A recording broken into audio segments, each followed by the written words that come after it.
Welcome, fellow YouTube travelers. I'm Baronen and I'm on a mission to learn art. In this video, I have done an art study on feet to acquire that skill and to practice some of the fundamentals along the way. For this video, I've followed my own roadmap for how to study, which I discuss more in this video up here.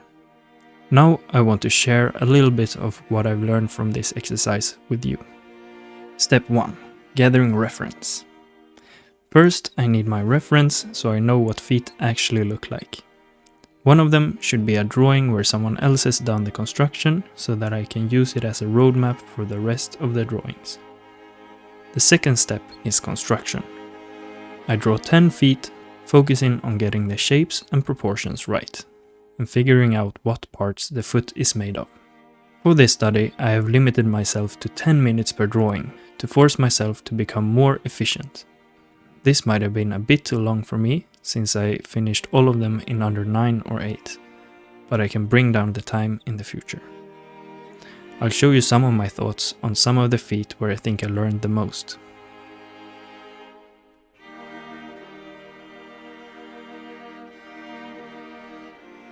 Both the first and second one I drew from my first reference with construction. The thing I take away from these two is how the toes are flattened on the underside, and also that the pinky can be rotated like this in some cases.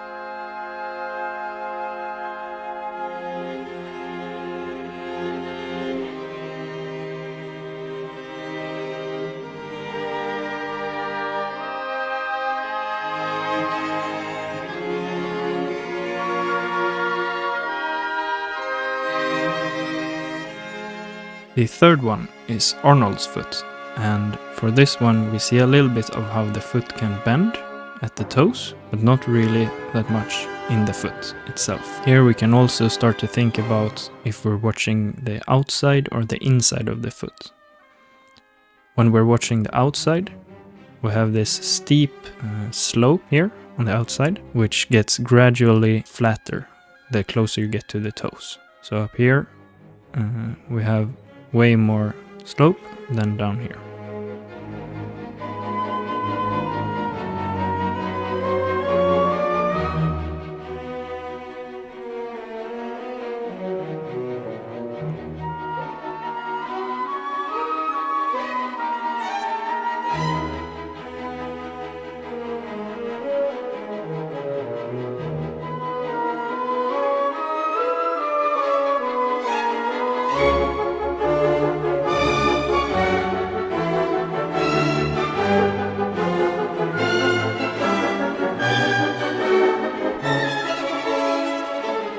Both 4 and 5 I used this reference, and here we can see how what the foot can look like while it's standing normally. Number 4, we are watching some of the outside of the foot, and here we can see the slope that I was talking about, that it gets flatter and flatter towards the feet. And when we're watching the inside, we start to see that it's more rounded, like a curve in here. This is because of the arch of the foot, which goes up something like this. So we have a slope on the outside and more rounded inside. For number 5, I also realized about how big the big toe should be. It should be about the same size as the malleol. So if you can see how big the malleol is, then you should make the big toe about the same size.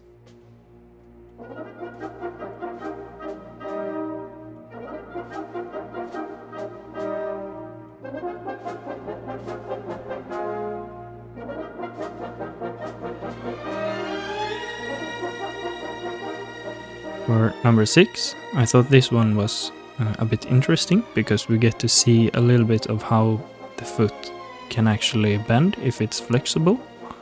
So we see that it can actually go a bit in this way.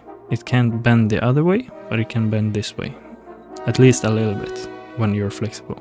And here, since we're on the inside, we can also see that it's more curved than the outside, which is more of a straight slope.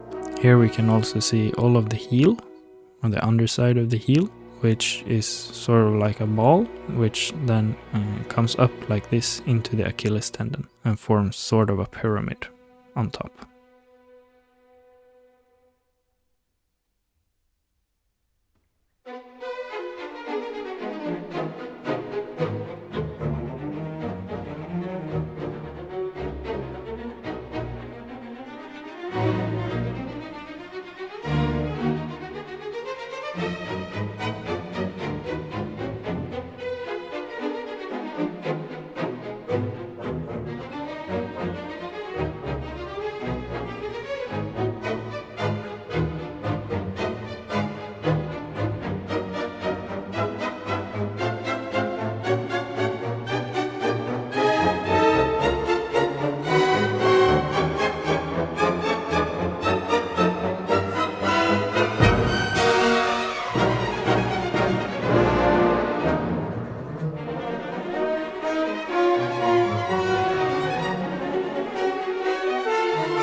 So the main takeaways from my construction is to flatten the underside of the toes and the underside of the foot when it's on the ground. That the foot can only bend one way, and that's if it's flexible. So only this way, not that way. And the outside has a slope that gets gradually flatter the closer you get to the toes. The inside is more rounded and should go up in the middle for the arch. And the big toe should be about the same size as the malleoles. The third step is shading. Now I shade and color inside of my construction, following the reference as closely as I can, trying to recreate the colors without using the eyedropper to practice my ability to see and choose colors.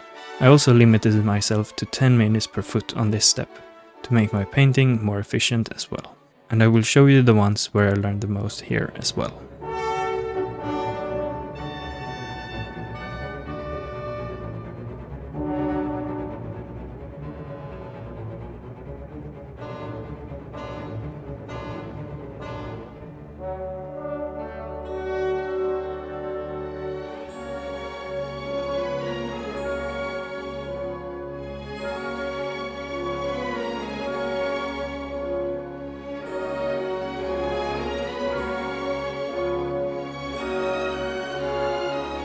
Here we are back again with Arnold's foot. In this reference we can see that the color of the skin changes the closer you get to the underside of the foot. So it gets a little bit pinker almost, or grayish, the closer you get to the underside of the foot. This also goes for the toes on this one, so the skin changes texture and color closer to the underside of the foot.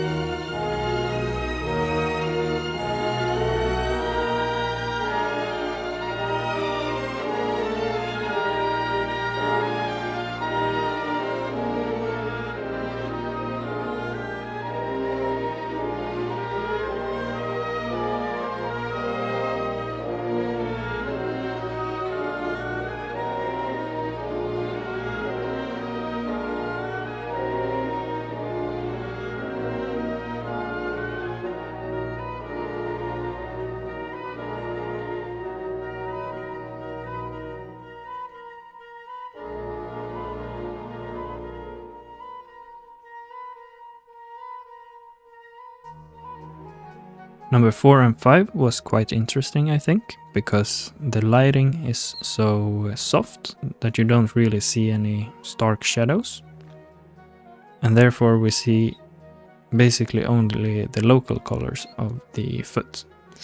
And we can see that the foot changes color a lot. There's a lot of different tones in the foot. So up here on the leg is like a normal skin tone, and then it gets a little bit more brown yellowish down here, and also underneath the malleole. Then you have a little bit more pinkish hue on the top of the foot, and then a lot more pink on the heel and around the toes. And for this one we have more yellow tones on top of the top of the foot, yellow or brownish tones, and then a lot of pink around the big toe and a little bit around the pinky tone. I just thought it was very interesting to see that there are so many different colors in the skin on the foot.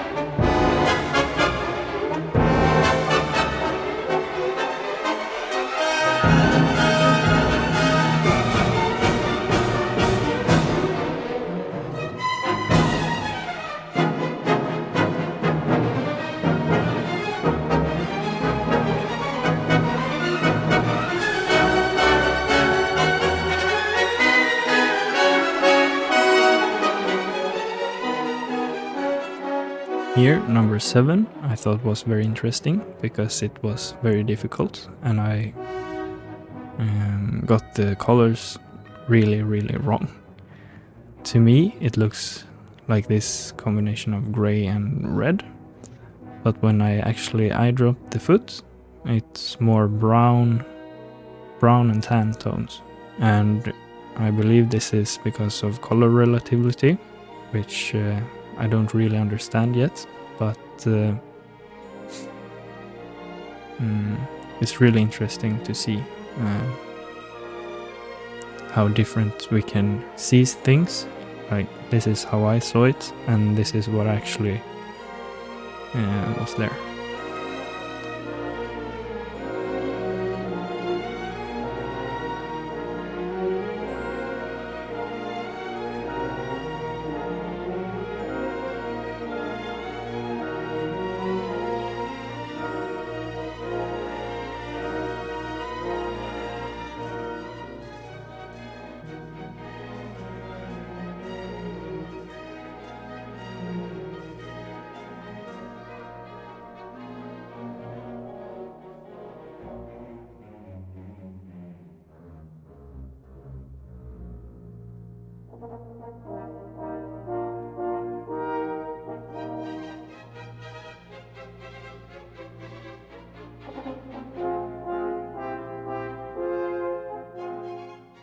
Number 9 is the only one that I didn't have time to finish, although I think I came pretty close to the actual colors which I eye dropped from here, and that I think at least deserves a like.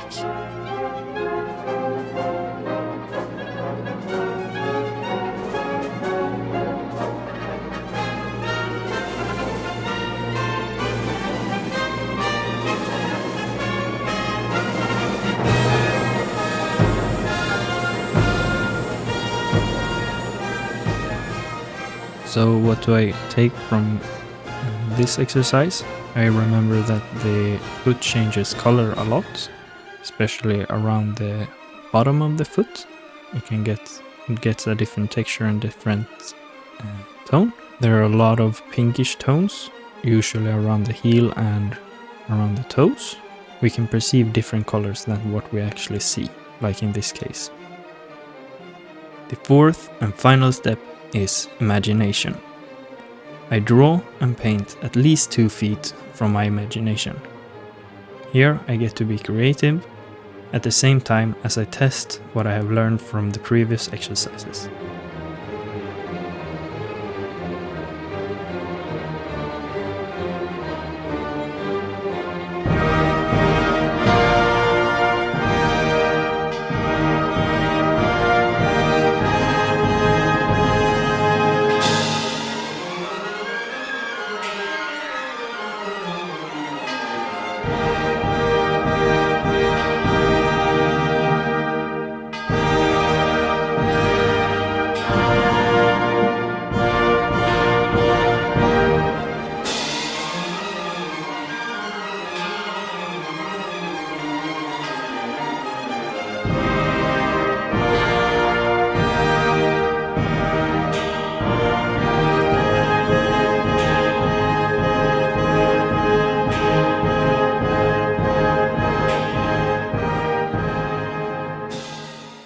Here are the feet that I drew for the final step, imagination.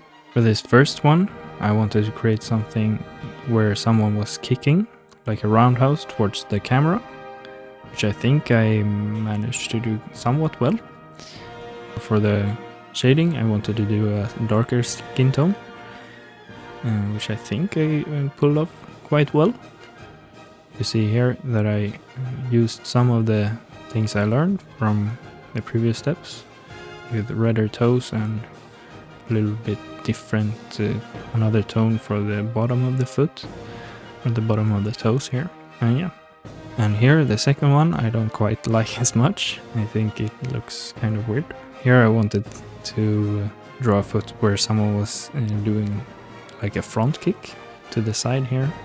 I think the construction looks okay, but the colors look a bit weird. I think they don't blend together that well, and yeah, they don't look like they belong together really. So I'll have to work more on that, I think. And here are all of the feet that I drew and painted through this whole video. Tell me in the comments what you think and if you learned something. Thanks for watching my video. If you watched all the way to the end, consider liking and subscribing. It helps out a lot. I think that's it. See you in the next one. Okay,